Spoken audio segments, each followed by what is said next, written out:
You and I with Rashmi Shetty is a simple attempt of bringing in stories of people you and I can draw inspiration from.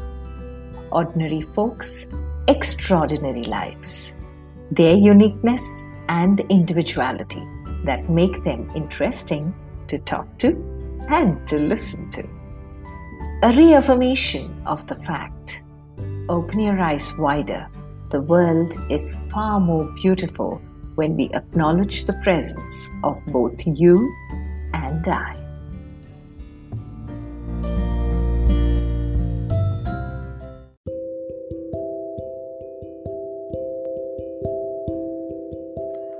Our guest today is Dr. Deepti Navaratna, a musician and neuroscientist currently serving as the Regional Director, Indira Gandhi National Centre for the Arts, Bengaluru.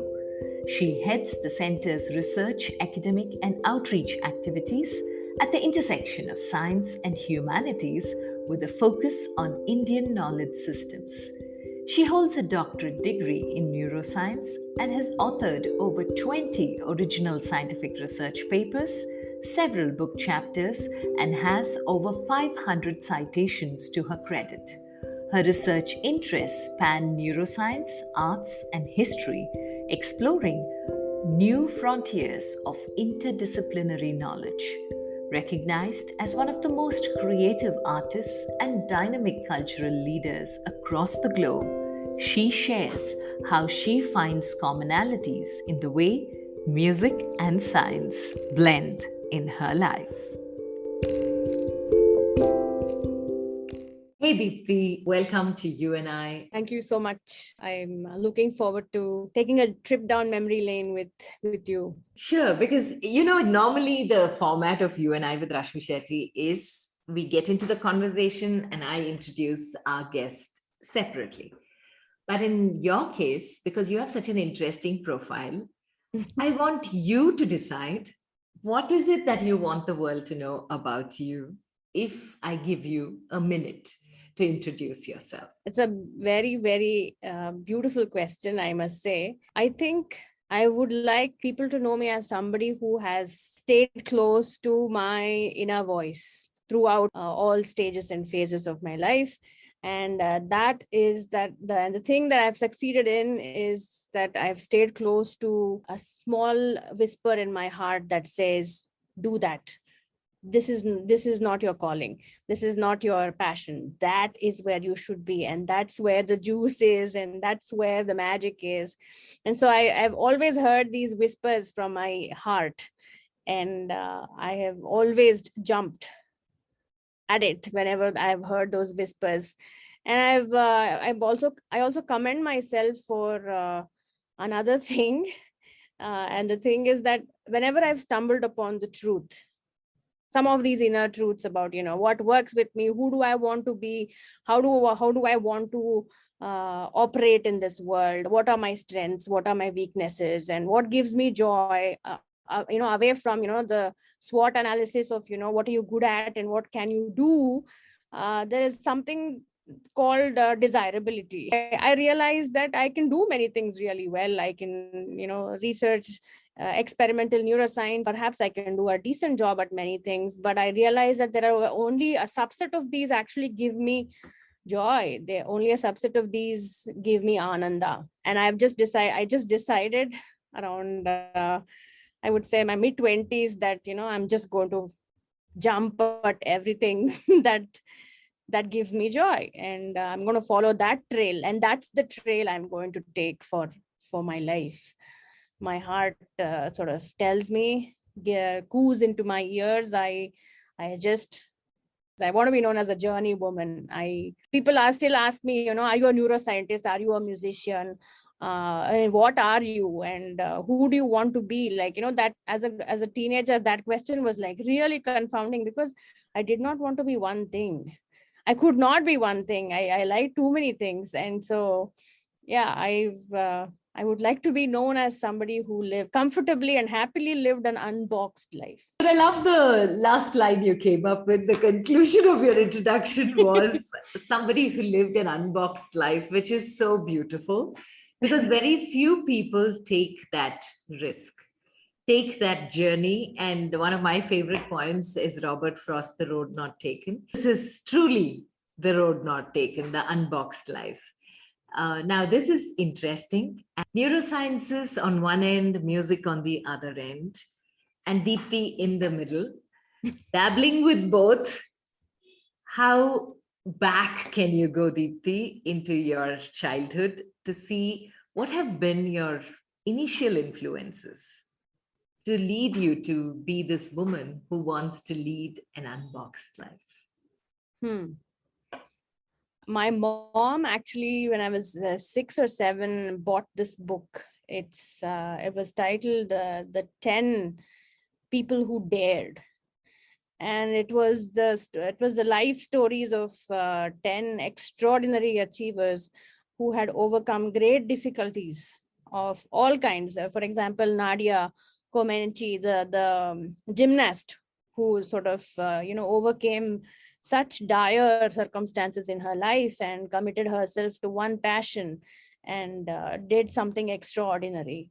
So I guess I've drew inspiration from such lives, and I always felt that the true meaning to life is the pursuit of meaning. The true joy in life is in building towards something. And so I've always been an agenda builder. My mom was a great influence in my childhood, and she always she has a master's degree in education and child psychology. So I mean, she perhaps, as a mom, her instinct was actually matched by some knowledge and then emergent research knowledge in the thing as well. So she used to put me out on projects. I had to learn 100 kinds of herringbone versions, and or I had to learn some songs. I had to write this. There was always a project, and so she always put me in some creative endeavor or the other. And she encouraged me to look at life as an open creative endeavor. And music, like many of the other things I did, it was this very sort of unabashed creative projects that she threw me into. And she herself being one such free-spirited lady, it was I had a role model at home to sort of look at. And so I saw how these creative pursuits are all in some way connected in the mind, in one's experience. And for example, I'll give you a very abstract example. So when you put she used to put mehendi on my hands, and so she would neatly divide the palm of my hand into small areas, and then build small motifs, and then make a bigger motif. A small kamala would begin, and then that would become part of a big peacock, right? Yeah. So this is how we build an alap also in music. We start with a small phrase, and then we sort of build a macro structure of an alapanai or an argument, So a lot of these creative processes that I engaged with were very common to whether you were knitting or crochet. Even with crochet, it's such a fractal development of patterns, right? And so whether it was patterns in wool or patterns in music, I saw such great symmetries and consonances with this creative life. So I guess I must credit my mom for putting me in the creative business. So I always tell people that I'm in the creative business with music as a vocabulary. I'm in the creative business with science as a vocabulary. I'm very, very interested in a creative life, and all of these boxes, they are just avenues for me to express myself. I see the same beauty in a Mysore painting, and then the geek in me is so totally sold out on how they put that gesso thing, and then Wait, how early did music come into your life? How old were you when you were introduced to music? I was always a very singy-songy child, and I think I started learning when I was 4.5, and I started out on the good old Carnatic music assembly pipeline concept. I learned Sarale verses, Janti verses, the whole. I started off on the beaten track of Carnatic pedagogy, and I loved singing. Very early on, I knew that was my calling. I was always a musician at heart. And although I did not want to sort of, limit myself to only music. I was very clear about that also. And yesterday I was telling my mother that all through my life, I quite did not know what I wanted to do. Sometimes I was not very clear that, what's next. But I really had a fantastic idea about what I did not want to do. So I did not take up engineering or medicine. I scored quite well in my second PUC and SSLC, and I was, thanks to my genes, I was quite academically bright. Oh, so in spite of all these activities, studies never took a back step. Yeah, in my mom's world that she had envisioned for me and created for me at home, it's work hard and party hard. Yeah, and then she gave me this idea that like nothing is actually antagonistic to other, and really you don't have to choose. You just, as a matter of making good priorities, managing time and yourself well, and just doing it. So if parents today are criticized for being completely behind the kid to study well and take part in 100 activities, what will you tell them, Deepti? What will you tell them when they are pushing their child to do so many things while there's another school completely different in parenting which says, just let the child be? Yes. See, I think it depends on the child.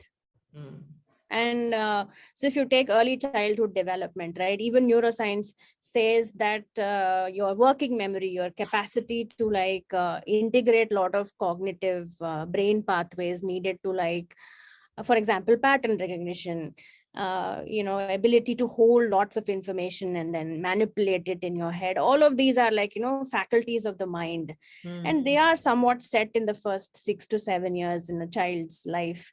So for parents who want to use the tools of this culture, not just Indian culture, but, modernity has also given us quite a lot of fabulous tools to train the mind, educational tools as well. So I think parents should be, I mean, this is my opinion, should be very hands-on and try as much as possible without overwhelming the child, and expose them to various different things. And if they do make a choice, and really observe if it's really bringing joy into their world, and they will tell you. They are extraordinarily candid people. So, and if it's really working out, and if the child is not overwhelmed or put off by this activities, and there's an intrinsic joy in doing these things, even though I jocularly said my mom gave me hundreds of projects, I loved it. Like when I finished one quick stitch kit,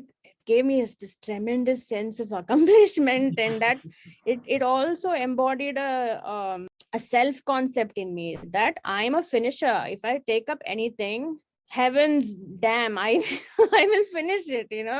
Sort of that self-concept in a child grows, that I can do, I will do, I'll manage myself, and I'll manage my time, I'll manage my energies, I'll manage my priorities, and I'll just get this done. That thing is a very, very important thing to develop in your children. But yes, if the child is not interested, and all children are not the same, and capacities for certain activities are not the same. So if you find that the parents should be tuned into the child once they give them these exposures, and then if it's not working out for the child, and the child wants a lot of downtime and unstructured activity, then it must be given.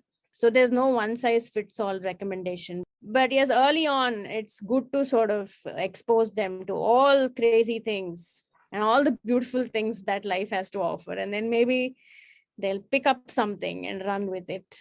Yeah. So since you come from the neurosciences background as well, how early should they introduce, and when should they stop? By when would the child have an inkling whether the child is good at it, the child likes it? So how do the parents find that range of age?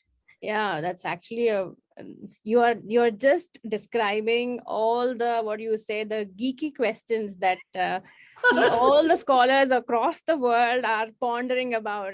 Like, how early is early, how late is late, Yeah. and when should you stop, when should you like do course correction. So actually very, very heavy questions, because like it or not, like nature, right, there is, every person is like, is a big black box. No, no, we may think that we know.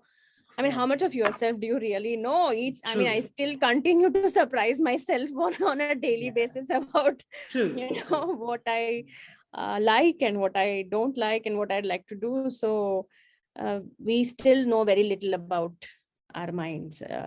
I think the parents should be tuned into the child's capacities and sort of push frontiers just a little bit.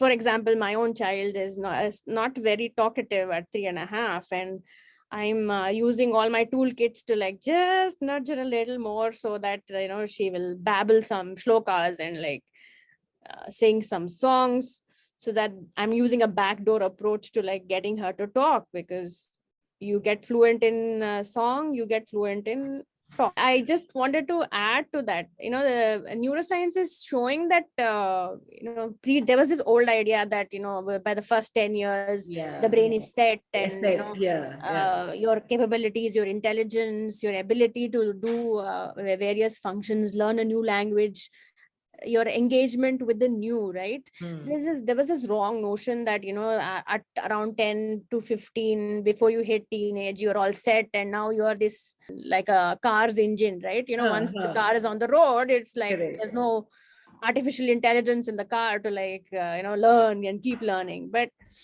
that's so wrong. Adults, right? Adults are, with their fully blown cognitive abilities, can learn better than kids in so many aspects. Yes, and the brain is very, very neuroplastic until you die. If you can really do it, then there are people who have done it. People have taken to art much later in their lives. Rabindranath Tagore took to music much later in his life. Pratima Bedi, the dancer, right? So there are a lot of people who have thrown themselves at their pursuits, and it's worked out because they simply wanted it. Mind over matter. Yeah, so it is what the drive at the end of it that helps in the neuroplasticity, and you can use that. Is it the drive? Yes. Our thoughts are slaves. Our emotions are the drivers. Our passion are it's true in the brain too. It's thoughts are a consequence of our beliefs. We may not be always aware of how they're colored, how our thoughts are colored by our beliefs. Our thoughts are slaves. It's the drive that matters. Okay, I'm curious here, Deepti. So when they say be a positive thinker, push yourself and all that, there is something also called as toxic positivity. So how positive can you go? When should you draw the line that, okay, fine, accept reality? Oh, I know. I mean, each time, right? So I told you that I like this creative life, very diverse interests and all of that. There's a downside to that also. There are many days which are not perfect. There are many days which are torn between like conflicting projects, right? Like for example, right now I'm sort of planning for this Parliament of World Religions concert, and my book, The Maverick Maharaja, which is the first English biography of the Mysore Maharaja, is also sort of in its final stages. So every day I'm like this, 4 or 5 vectors: my daughter, my everyday life, my own, like, I want to be a yogini, I want to be a bhogini, I want to be like doing sudarshana kriya on the side, and like, and I want to be like writing reams of pages of like perfect prose. I want to be singing like MS Sublakshmi. Like, there's so much I expect from a day that sometimes it gets so overwhelming, and I'm a case of crazy burnout to a great extent. And so then when I open my mouth, a lot of people tell me, oh, be positive. I'm like, no, that's not what my problem is. I am quite positive. And it is like this toxic positivity really gets me sometimes. I'm sorry, I'm being very candid about No, but because I want to know when do you know positivity also can get toxic? the only way out of this is making space for negativity. It's okay. I mean, your brain is not some, you can't set thresholds and say that, negativity beyond 3 ounces, I am not going to allow in this system or things like that. It doesn't work like that. Like all things in nature, there's a bloom and then there's a gloom, right? Yeah. So that is the truth with all of our minds, our experiences. And so while we don't want to dwell on it and lose ourselves to some not so okay days and I don't feel up to it days, or it's okay. I think it's very important to make space and to truly acknowledge all your negative emotions. They're all valid. You may choose not to act on them, but it's okay. Make space for it. Yes, you're feeling like a dump yard on some days. It's okay. That acceptance is, and not be judging yourself that, oh no, I'm supposed to be positive, and then look at me, I'm feeling ultra negative. I feel like barking at everybody right now. It's like, it's okay not to be okay. It's okay not to be okay on many days, and like making space for all of the whole gamut of emotions that you're able to experience. If you block negative emotions, you are numbing yourself. You will not be able to feel joy either. That's how the brain, that's how the mind works. You block all emotions if you block one emotion. So you must be like this wide palette of emotions. Embrace everything. Yeah. Okay. Your perspective on what is the difference between the brain and the mind? Because many people intermingle the two and call the brain the mind, the mind the brain. Yes. So from the neurosciences perspective and the creative art perspective, can you give the difference between the brain and the mind? Oh, it's a fabulous question. The brain is one of the seats of the mind. It is the physical connect to this conscious body that we can understand as mind. But the mind is not just in the brain, the mind is in the body. The mind is in this conglomerate of brain and body and the other. So we always forget that, we are not just isolated, walled out individuals. The other, when I say the other, I'm talking about the social context, the physical context. So how you are, how I am in the studio is not how I am in a temple. It's not how I am in my in front of people, right, when I'm speaking. So the physical context is also embodied inside. The mind encompasses the brain, which is the physical seat, maybe the processor, but the processor is not the mind. And the body, the space in which all of this processing happens, the body has its own intelligences as well, right? And we often have this dogma that the brain is this like mastermind. Not really. If you look at biochemistry and physiology, the liver, for example, right, by secreting certain hormones or certain neurotransmitters, can completely take control of the brain. So common example, have you seen some hungry people? They act like a like they just lost it. That's because your liver has secreted some sweet little things which is taking your brain for a trip. So the brain is in this auto feedback loop. There are major organs of the body talk to the brain and can regulate the brain as the brain can regulate these organs. So we are in this homeostasis, and that homeostasis is what the mind lives in. The mind is also comprised of the other, of the culture, of the space, of the sounds, of the sensory inputs that is coming from the non-body, so to speak. And so that is all embodied in this mind, because there's no such mind without inner space, right? True. Can I think about, I'm saying I am my mind individually without, Rashmi's presence here. He's thinking about X, Y, and Z. It doesn't never happens. Yeah. Even when you're with yourself, you're aware of, where you are. You're aware that you're with yourself. That is itself awareness, right? Yeah. So yeah, that's a very beautiful question. And in fact, that's a question that's likely to win the next Nobel Prize. If somebody figures out what is what you're telling me, this question is called the hard problem of consciousness in geek world. So the person who actually gives a comprehensive answer to that is likely to win the next Nobel. Okay. I'm sure you also can start on that journey because you gave such a beautiful differentiation between the two. So maybe your next research can be there. All the very best. Who is Deepti? A believer in neuroplasticity because science has told you that, and can see the plasticity in action in the other side of creativity.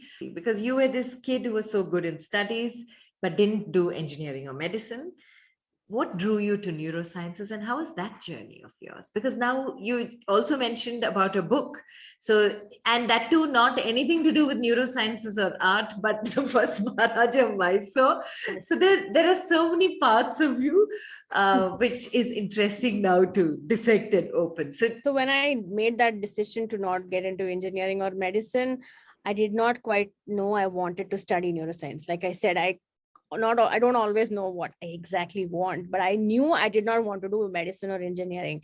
I wanted a free, unbridled life of new knowledge, new experiences, new things. And so the idea of getting into a research path that got me into neuroscience. And then, of course, when I made that decision, neuroscience was this hot new thing on the block, and fMRI, magnetic resonance imaging, had just been discovered and sort of was being deployed to study this black box up here.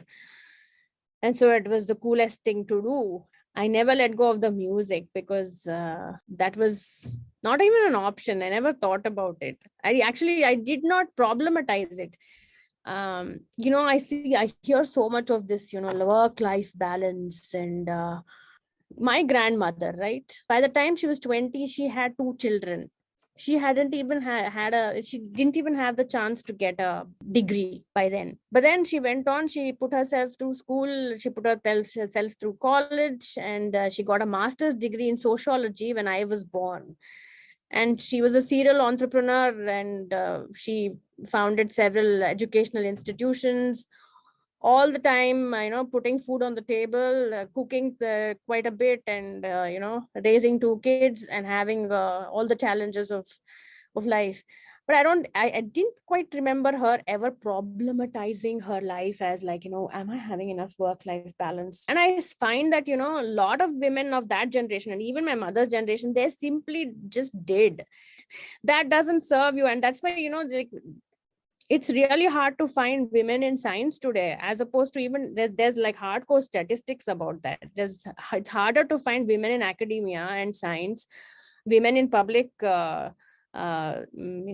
sphere in public service. There are fewer women in public service, let's say even in America, than even 40 years ago. Like Margaret Thatcher, the Thatcherian generation, they just simply went for it. I think that's a really big thing that we should stop doing, is this problematization of everything. It's not serving our generation. Coming back to the whole neurosciences question, I really never sort of saw one as a hindrance to the other for a very long time in my life. It was only when I hit 30 that I was doing well. I was at Harvard University. I was cooking brains in the morning and singing all the time. And there were days in the lab when I felt like, can I just drop this and go sing? I'm getting this wonderful melody in my head, but it was not possible.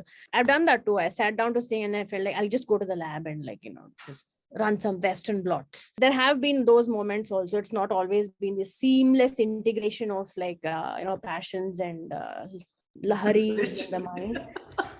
Yeah, it's not been that. There are all these choppy days when you think. So I would schedule myself for a nice music practice session, and then I would be like, and then burnt out. And then I would just say, okay, make space for it. Like I said, okay, today is not working out. So I would go to the lab and do what I could do that day. So it's that, what do you say? It's that surrender.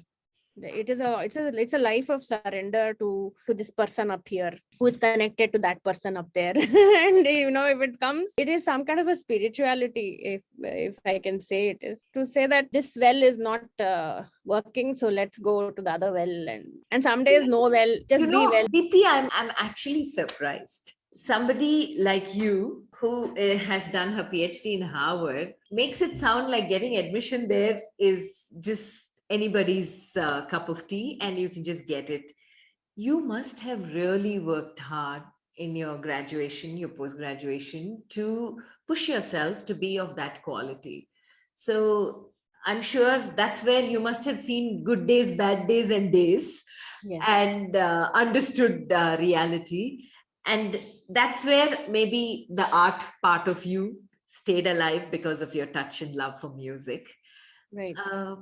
But how did you push yourself, Deepti? Who did you look at to push yourself to say, okay, you could have stopped with the post-graduation. What pushed you to try for Harvard for research in neurosciences? What is it that drew you? Just that the world was talking about all of it? Or there was something in you who pushed you intrinsically to find out something more about the sciences? I've always loved the process of research, the doing research, and because it is to do with finding out new things. It's about it's a very creative process. I mean, many people think research is this donkey work that you sort of do every day in, day out. But no, research is a very creative process because it's about finding what has not been found yet. And to do that, you need to sort of find out what has already been done. It's a lot of surveying and then you also have to you have to form your own opinions about things. It's about looking inside and saying, what do I think? And so forming your hypothesis and then testing that hypothesis or that question, and testing that for not 1 or 2 days, but for 5 years of your life during your PhD. It takes a lot of tenacity. Yes. And resilience. So where did you do your graduation, PG, and who and what motivated you to try for Harvard and take it there? I actually did my my PhD from the medical school at University of New Mexico.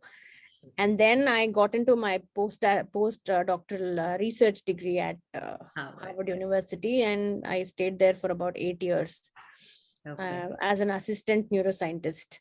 And so that's like on the track for professoriate positions and all of that.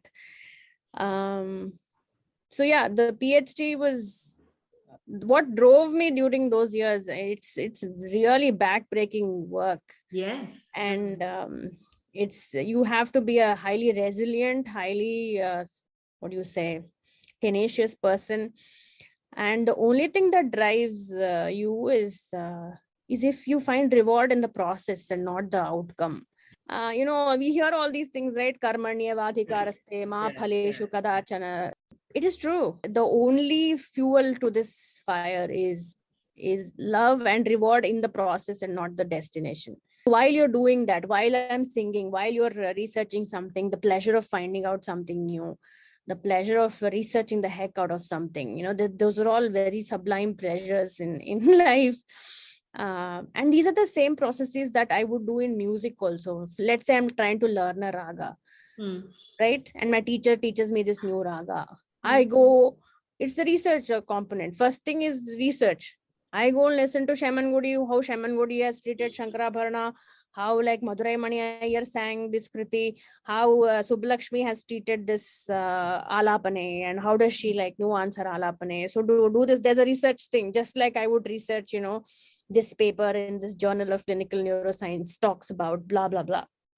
And then there is an incubation period where you develop opinions about, a hypothesis in science. And in my case with music, the hypothesis is how do I want to sing this raga?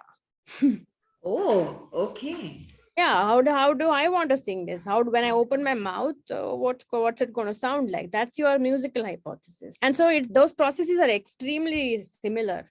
And then there is an output where you say, okay, then you test out certain things in the lab or in the music space. So in your music practice sessions, we test out how an alapane or an improvisation should sound.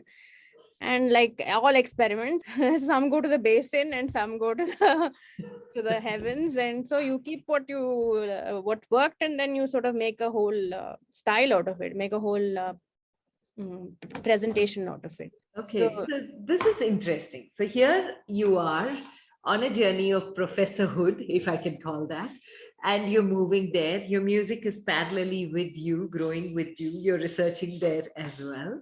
Right. And where did the twain meet? And how did you blend the two? Like I said, when I hit 30, it had been building up in me. I somehow felt that, I was doing these things as two separate things, and I was feeling this urge to connect it within my own career and my own life in a way that's very unique. And so there was a growing discontent in me that, instead of applying myself in two different areas, I wanted to just forge both of them into one career path. And then came the questions about like how, what, who, when.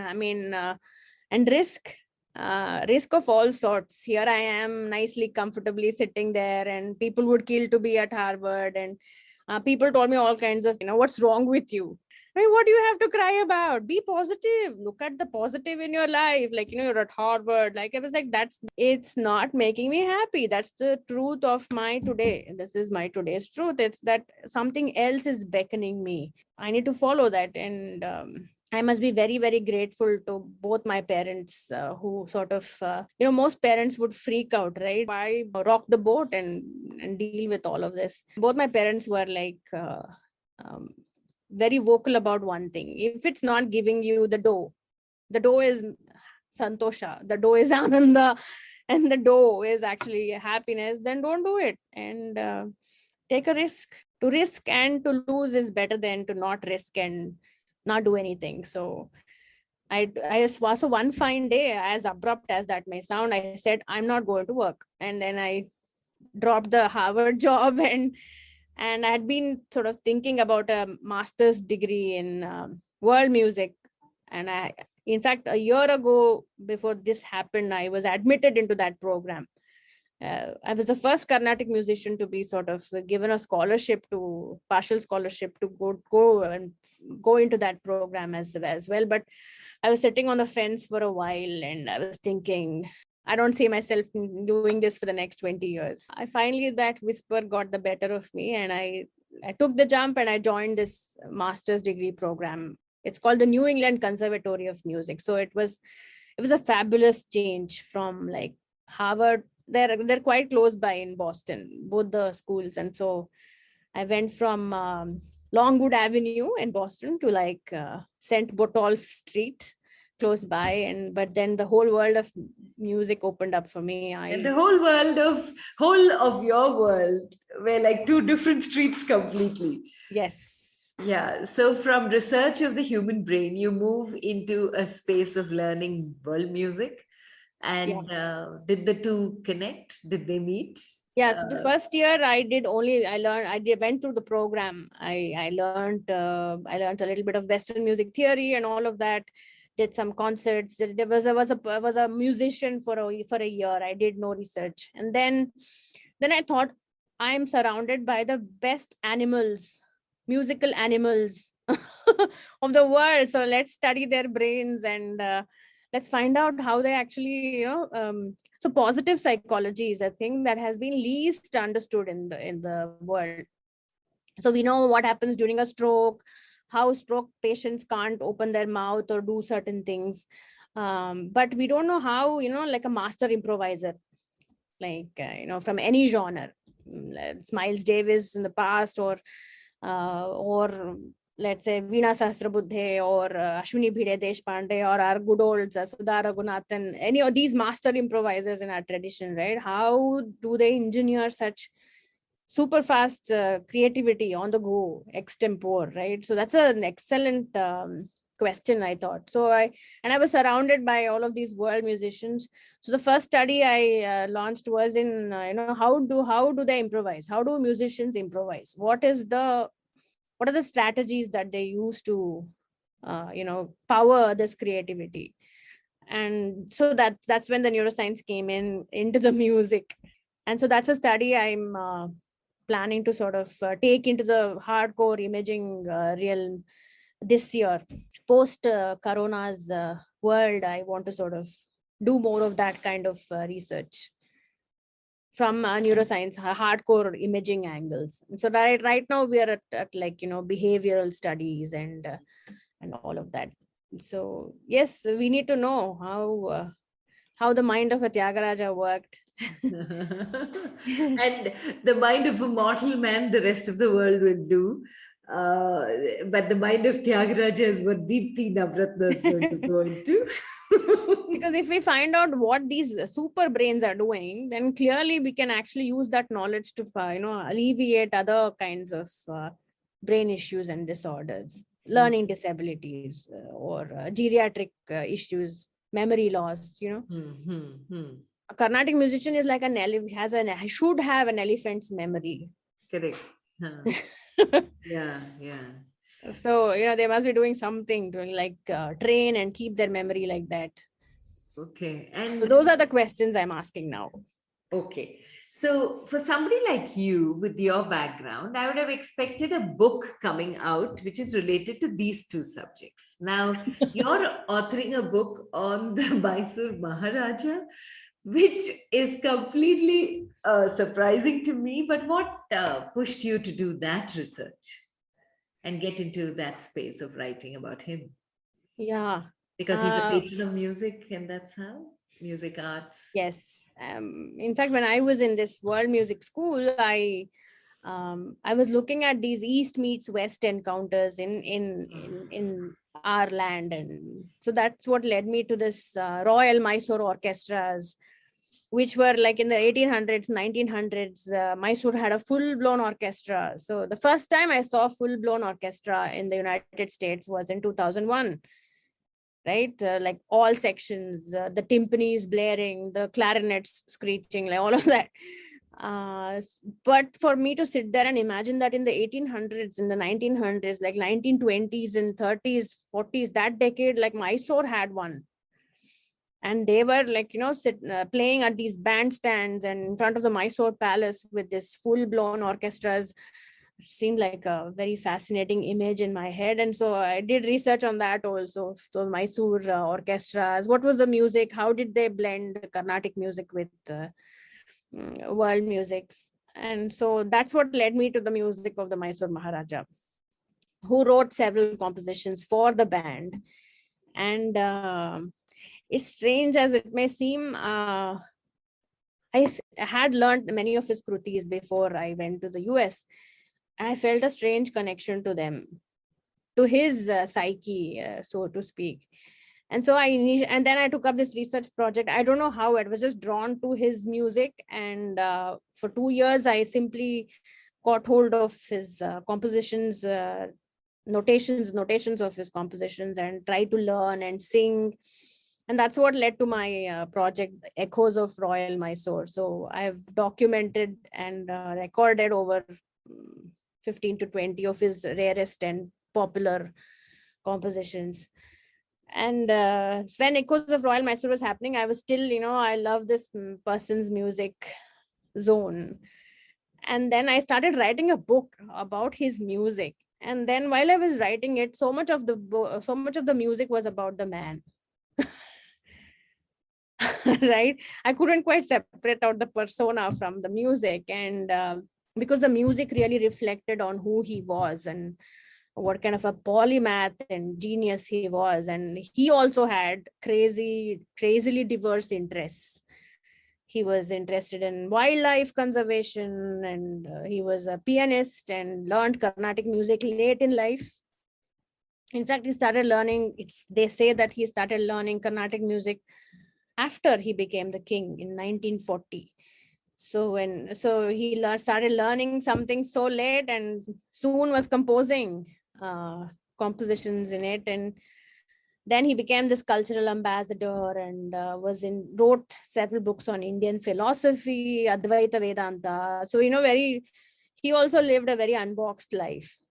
And I was very drawn to that, somebody who could find that freedom within, right? I wanted to sort of be there and in my own journey. And so I found it very fascinating to finally have found a role model for myself. And so I studied him, his life, his works. And so the biography, it became a biography. What started off as a musical analysis of his compositions became an English biography. And that's where the seamlessness of life comes in. When you set out on this journey, I'm sure you didn't see all of this coming, but the way they are so beautifully connected, and they're all connected to you and what you spoke about being unboxed, makes it very, very interesting. But a couple of times as we were talking, you were referring to the pandemic. So what have you taken from the pandemic? I have learned that life is short, and that the pandemic trauma, right, so to speak, the brush with the pandemic has taught me to it's sort of woken me up in the sense that I must go all out to live all aspects of my life. So I lead a perfectly unbalanced life. So, right. And so there are days when I do not give my personal life enough credit or time. I do not stop and take time to enjoy those fleeting moments. And so I thought that life should not be in pauses. I learned that, enjoy all aspects of it. It's throwing a lot out at you. Just do not have tunnel vision that this is all that I can enjoy and should enjoy. So now it's broken that tunnel vision at so many levels. And it's, as an artist, it has challenged me to think about how can I rework my offerings in the real world. So now with the book coming out, it's a real question. Should I do physical launch, digital launch? Where shall I do the print one first or the digital version first? So many questions. And as an artist also, do I want to be having a consistent digital offering kind of an artist, or how much of real life performance do I want to take up? But yeah, the pandemic has taught me that change is constant, which Gautama Buddha himself kept saying, but we'd never listened. Sort of realized that. And I've decided to sort of quieten down a little bit and make space for everything, because life is very fragile. It is. You're very right. And that's been one of our biggest lessons. People who are there today are not there tomorrow. Yes. And we all knew that life is not certain, death is, but I think we saw it very closely in the second wave. Yes. Yeah. And we've come to that part, Deepti, where you can leave us with 3 life lessons, because your life is so interesting. And I love the way logic and creativity have interspersed and built such a beautiful design in your life, where you have science on one end and arts on the other, which has intertwined so powerfully to create the beautiful you. And emerging out of that is this book that is coming out. If you are going to look back at your life, what are at least 3 life lessons that... The first life lesson is it's okay to be a journey woman. It's okay to go with the flow. It's okay to not know where all these creative pursuits will lead. It's okay to, it's good to make space for the unknown. And I think there's a quote that says, it's only when you let go of the life you imagined that your real life emerges. So given to your life's flow. The second life lesson is it's very important to be yourself first. And the third life lesson is just remember that all that you think is not always true. Be a very, very informed spectator in your own life. Yeah. Okay. I cannot allow the journey woman whose life with neurosciences and music has blended so beautifully without a song. So your favorite song, it could be a raga that you have created or a raga that you are always fond of. When you're very happy, which raga do you go to? And any song in that raga. Interesting. I'm going to be singing an excerpt from this concert that I'll be presenting at the Parliament of World Religions on October 18th. The Parliament of World Religions is the very same historic 1893 congregation of global religious leaders and thinkers that Swami Vivekananda went to. And on and off over the last, I think, several decades, they've been holding similar congregations. And the idea is to have a non-denominational space for everybody to come and discuss about, what's the relevance of religion. Today, we do live in civic societies where, these old world structures, right, like religion, they're sort of thought of as like, so medieval, right, and so old world and like old fashioned to be like a man of faith. It's true. We live in global economies and the world of social media, and that somebody who wants to hone into faith is sort of left alone with the question of how relevant is this endeavor, and how do we reimagine a purpose for this in the new world. So my idea was to use sacred music. So Carnatic music is sacred music. How do I use, so I asked this question, how do I use this in my own life and in my engagement with this civic life? How do I use this as a non-divisive agent, but as an agent that can bind people together?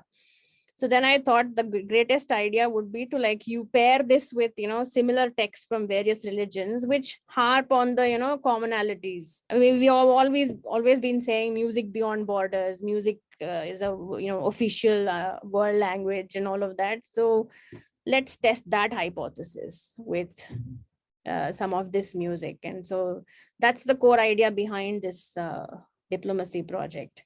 And this will be premiered at the Parliament of World Religions. Okay. And this is a premiere for a 2-year project that I imagine as dialogues with the divine. It's in short, it's a music as cultural diplomacy project. And I felt that as a neuroscientist, I was aware that whether it's East or West, Hindu or Shinto or Buddhist, and the spirit of prayer, for example, is the same. And the mental state, that we all, after prayer, that we all want to go from all people from all faiths, is of transcendence of this ego and, this non-mindful space. And that mental state is unnuanced, right? It's the same for every mind across the globe. So the idea is to use music to highlight these common cognitive denominators across the world religions. So this piece is called Piyut Meets Prarthana. So I've paired a Jewish hymn with a Carnatic Kruti, which both of them are looking at a higher power to redeem themselves of this everyday mundane mortal existence. And these two pieces strangely are linked also in raga. This is a Jewish melody that came to India and got bathed in raga khamas, and the Carnatic Kruti is also in the same raga. So it's a nice meeting point of intent and melody. Deror ikrar levenim bat vain tzorchem kemovavat laim shimkim velo yushbat shevo venuko beyum shabbat. Deror ikrar levenim bat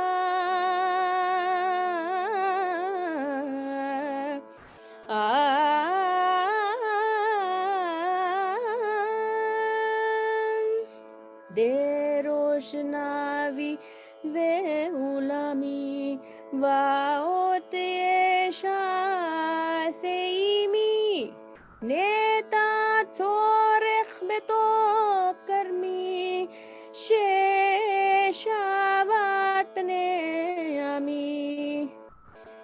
Laim shim khim velo yushbar Shevo venu kobe yum shabat Nisada nisa Nisada nida Nisada nisada ni Nida manida Gari sani re sani daga madani sa Turamuga Karirajunu బ్రోచిన వాసుదేవుడవు నీవు కదా ఆతురముగ కరిరాజును బ్రోచిన వాసుదేవుడవు నీవు కదా నా పాతకమెల్ల పోగొట్టి గట్టిగనా చేయి బట్టి విడువక సని దబదని సని నిద పమ పదమ గమ పదని సని దబమ నిద పమ గమ పదమ గరి సమాగమ పదమ పదని సరి ని సదా దదని పదమ పదని సని దబమ గమ నిదని పదమ పదని సమాగరి సరిత్స నిదబ స నిదబమ గమ పదని దేరోరీకరాత్ లేవెనిమ్ bath Vain tzor kem bavad Deror ikrar leven im ba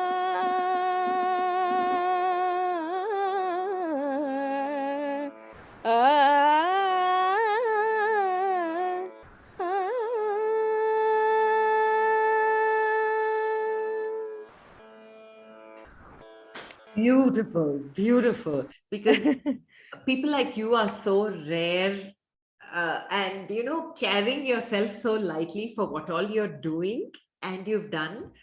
I think you're a rarity and a gem who needs to be heard more often. So God bless you, stay blessed, do everything that you want to do. Thank you so much for it's not often, I've done several of these interviews. It's not often that you meet a person who has the same intellectual wavelength. It was a pleasure. And like I said, it's not often that you get these intimate spaces to talk about these mini journeys that we take as creators, as artists, as scientists. And also, thank you for providing a safe space where I could talk about what did not work or what does not work. Or, it's vulnerability is a very powerful thing. So today you gave me that space where I could be all of those things: happy, vulnerable, honest, candid. I think that you are, because you have had a fascinating journey. God bless you, and just continue to inspire. Thank you so much for your time.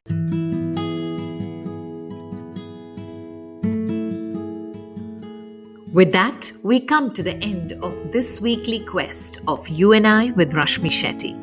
Do let us know if you know people who make the world beautiful. Write in to rashmi.thethirdeye@gmail.com.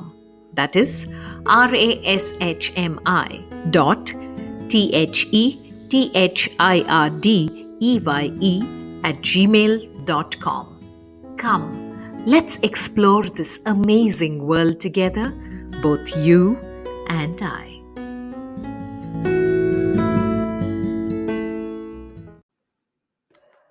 Our guest today is Dr. Deepti Navaratna, a musician and neuroscientist currently serving as the Regional Director, Indira Gandhi National Centre for the Arts, Bengaluru.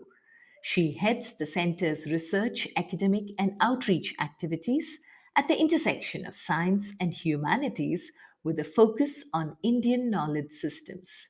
She holds a doctorate degree in neuroscience and has authored over 20 original scientific research papers, several book chapters, and has over 500 citations to her credit. Her research interests span neuroscience, arts, and history, exploring new frontiers of interdisciplinary knowledge. Recognized as one of the most creative artists and dynamic cultural leaders across the globe, she shares how she finds commonalities in the way music and science blend in her life.